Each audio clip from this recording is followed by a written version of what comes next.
दिवंगत उपमुख्यमंत्री अजित पवारांच्या अपघाती निधनानंतर शरद पवारांच्या राष्ट्रवादीचे आमदार रोहित पवार सातत्याने चर्चेत आहेत। दादांच्या अपघाताबाबत त्यांनी वारंवार शंका उपस्थित केल्या असून त्यासाठी त्यांनी अनेक पत्रकार परिषदाही घेतल्यात। काल त्यांनी एबीपी माझाच्या कॉफी विथ कौशिक या कार्यक्रमात मुलाखत दिली आणि मुलाखतीत त्यांनी अनेक महत्त्वाच्या मुद्द्यांवरती भाष्य केलं। त्यासोबतच त्यांनी राष्ट्रवादीचे वरिष्ठ नेते प्रफुल्ल पटेल आणि सुनील तटकरेंनाही टार्गेट केलंय।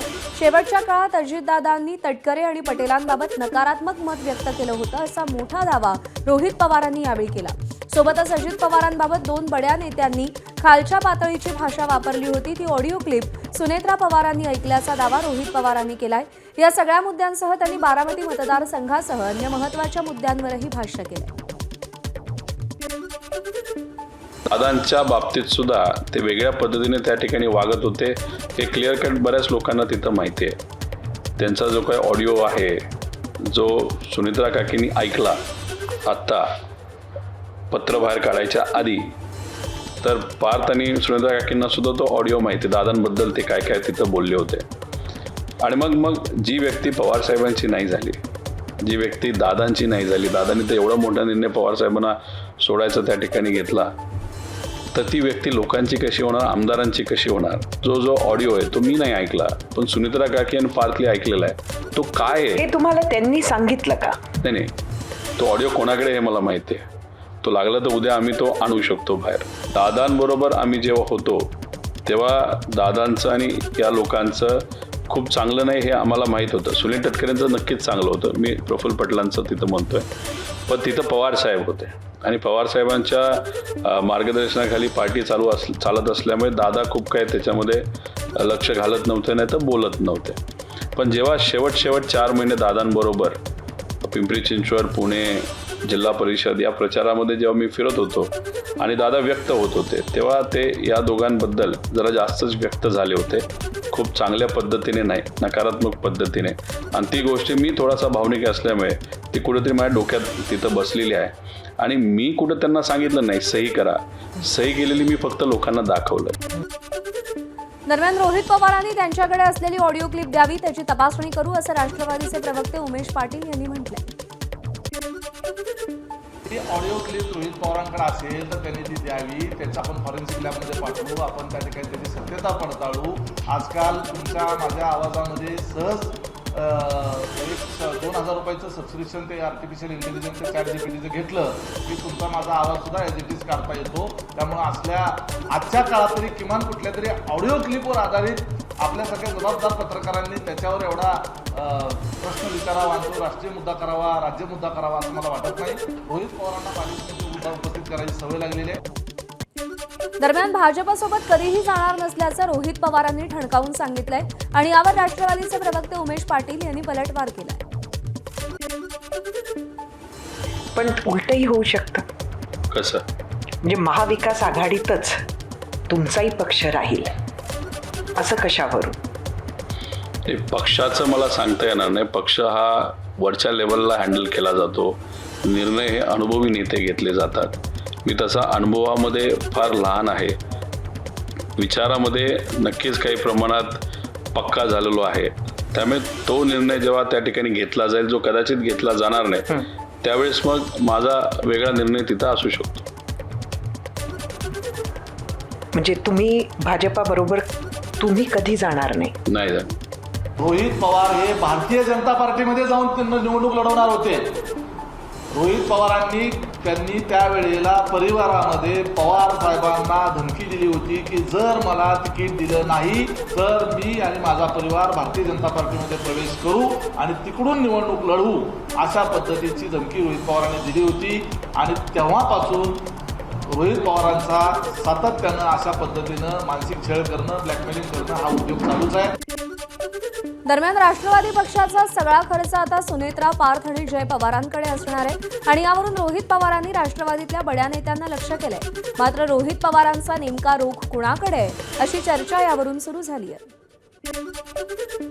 पूर्वी ब्युटी पार्लरची जी बिलं निघायची, प्रायव्हेट हेलिकॉप्टरची बिलं जी निघायची, आत्ता कदाचित ती बिलं निघणार नाही, एवढं मात्र या ठिकाणी मी सांगतो।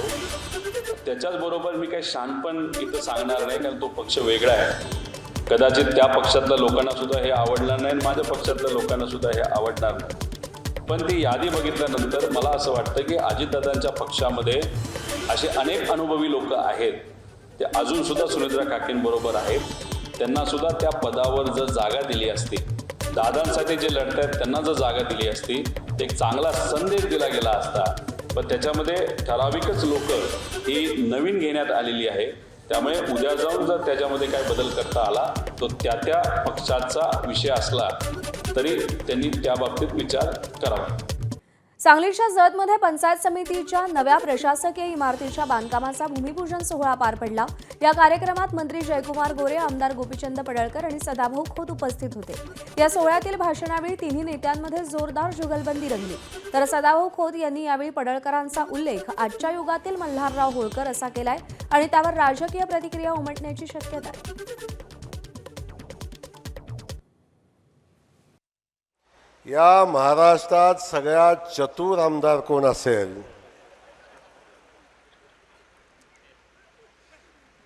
आणि कुणाला कुठं दाबायचे, कुणाकडून कसं काय आणायचंय आणि कितीही दिलं तरी माझं काहीच झालं नाही कसं म्हणायचंय, असं जर शिकायचं असेल तर सदाभाऊकडे ट्रेनिंग घ्यायचं आहे. पण एक लक्षात ठेवा, सदाभाऊसारखा सहकारी मिळणं, जीवाभावाचा सहकारी मिळणं हे पण खऱ्या अर्थानं नशीबवानाचं काम असतं. तो सहकारी आज देवाभाऊच्या रूपानं आम्हाला मिळाला. मी तर म्हणतो आजच्या युगातला सरसेनापती मल्हारराव होळकर कोण असेल तर त्याचं नाव गोपीचंद पडळकर आहे. आता मी असं म्हणलो काही घडी उद्यापासून टीका करायला लागतील, पण आमच्या दोघांना आम्हाला माहीत आहे की आम्ही कुठं बटन दाबायचं ते बरोबर दाबतो. पण मी तुम्हाला सांगतो, ही दोन माणसं सत्याच्या बाजूने लढणारे आहेत आणि देवाभाऊसाठी बाजी प्रभू व्हायला लागलं तर बाजी प्रभू होणार ही माणसं आहेत तुम्हाला मी सांगतो. त्यांना आमदार म्हणून बोलवलं नाही, माझे मित्र म्हणून बोलवलं नाही. जत तालुक्याची वकिली बिना पैशात करण्याच्यासाठी तुम्हाला बोलावलंय. तुम्ही फक्त जतच बोलायचं, तुम्ही स्वतःचं काही बोलायचं नाही. कारण ते जयाभाऊंचे खास मित्र आहेत, ते वारंवार विकासाच्या दृष्टिकोनातून नेहमी बोलत असतात. पुण्यामध्ये ड्रग्ज मुक्त पुणे अभियानांतर्गत रिक्षामधून गांजाची विक्री करणारा रॅकेट उद्ध्वस्त करण्यात आलाय. 35 किलोग्रॅम वजनाचा गांजा आणि रिक्षासह 8 लाख रुपयांचा मुद्देमाल जप्त करण्यात आलाय. चारुदत्त चव्हाण असं आरोपीचं नाव आहे. भारतीय विद्यापीठ पोलिसांनी ही कारवाई केली. मुंबईहून कोकणात तसंच रायगड जिल्ह्यात प्रवेश करण्यासाठी वाहन चालकांना आता खारपाडा येथील पहिल्या टोलधाडीला सामोरं जाऊनच पुढे जावं लागणार आहे. या टोल वसुलीची सुरुवात कालपासून झाली. दरम्यान खारपाडा इथे टोल आकारू नये अशी मागणी खासदार सुनील तटकरे यांनी केली आहे. अजूनही रस्त्यांची कामं अपूर्ण आहेत, त्यामुळे टोल आकारू नये अशी मागणी रायगडचे खासदार सुनील तटकरे यांनी केली आहे. जो टोल नाका आहे तो जरी पहिल्या टप्प्यातला असला तरी पहिल्या टप्प्यातील सुद्धा काही कामं अपुरी आहेत. ही कामं पहिल्यांदा पूर्ण त्या ठिकाणी केली जावी. त्यानंतर नागोंड्याच्या तिथला सुद्धा फ्लायओव्हर अजून शिल्लक राहिलेला आहे. कोलाड नाक्यावरचा फ्लायओव्हर शिल्लक राहिला आहे. विशेष करून आमटेमच्या ठिकाणचा सुद्धा फ्लायओव्हर त्या ठिकाणी शिल्लक राहिला आहे. अशा वेळेला ज्या सुविधा किंवा जे रिलीफ ज्याला आपण म्हणतो प्रवाशांना मिळालं पाहिजे ते त्या ठिकाणी मिळत असल्यामुळे टोल त्याने आकारू नये अशी माझी स्वच्छपणाची मागणी खासदार म्हणून नक्की होती. सिंधुदुर्ग जिल्ह्यातील जामसंडे विजयदुर्ग महामार्गावर संतप्त आंबा बागायतदारांनी आंदोलन केलं. शेतकऱ्यांनी काल रात्री टायर पेटवून वाहतूक बंद करण्याचा प्रयत्न केला. काल कोकणातील आंबा आणि काजू उत्पादक शेतकरी आंदोलनानिमित्त मुंबईत आले होते. यावेळी पोलिसांनी त्यांचं आंदोलन चिरडलं आणि त्यामुळे शेतकऱ्यांच्या भावना अधिक तीव्र झाल्या. त्यांनी कोकणामध्ये विविध ठिकाणी सरकारचे प्रतिकात्मक पुतळे जाळून निषेध करण्याचा इशारा दिला. गोंदिया जिल्ह्यात रब्बी हंगामातील धान खरेदी प्रक्रियेला सुरुवात झाली आहे. शेतकरी मोठ्या प्रमाणात धान विक्रीसाठी खरेदी केंद्रावर पोहोचतात. गोंदिया जिल्ह्यात आतापर्यंत 58,136 शेतकऱ्यांनी नोंदणी केली आहे. तर 6,297 शेतकऱ्यांकडून 3,569,000 क्विंटल धानाची खरेदी करण्यात आली आहे. प्रथम टप्प्यामध्ये 9,17,117 क्विंटल धान खरेदीचं उद्दिष्ट देण्यात आलं होतं आणि त्यानंतर आता आणखी 6 लाख क्विंटलचं उद्दिष्ट प्राप्त झाल्यानं एकूण उद्दिष्ट 16 लाख क्विंटलपर्यंत पोहोचलेलं आहे. गोंदिया जिल्ह्यामध्ये आतापर्यंत जवळजवळ 58,136 शेतकऱ्यांची नोंदणी झालेली असून 6,297 शेतकऱ्यांकडून 3,09,569 क्विंटलची धान्याची खरेदी झालेली असून प्रथम टप्प्यामध्ये 9,17,117 क्विंटल उद्दिष्ट प्राप्त झालेले होते. कालही या कार्यालयास 6 लाखाचे उद्दिष्ट प्राप्त झालेले असून तर एकूण उद्दिष्ट 16 लाख या कार्यालयाकडे प्राप्त झालेले आहे. धान उत्पादक शेतकऱ्यांनी नजीकच्या केंद्रावर जाऊन धानाची विक्री करावी असे आवाहन करण्यात येत आहे.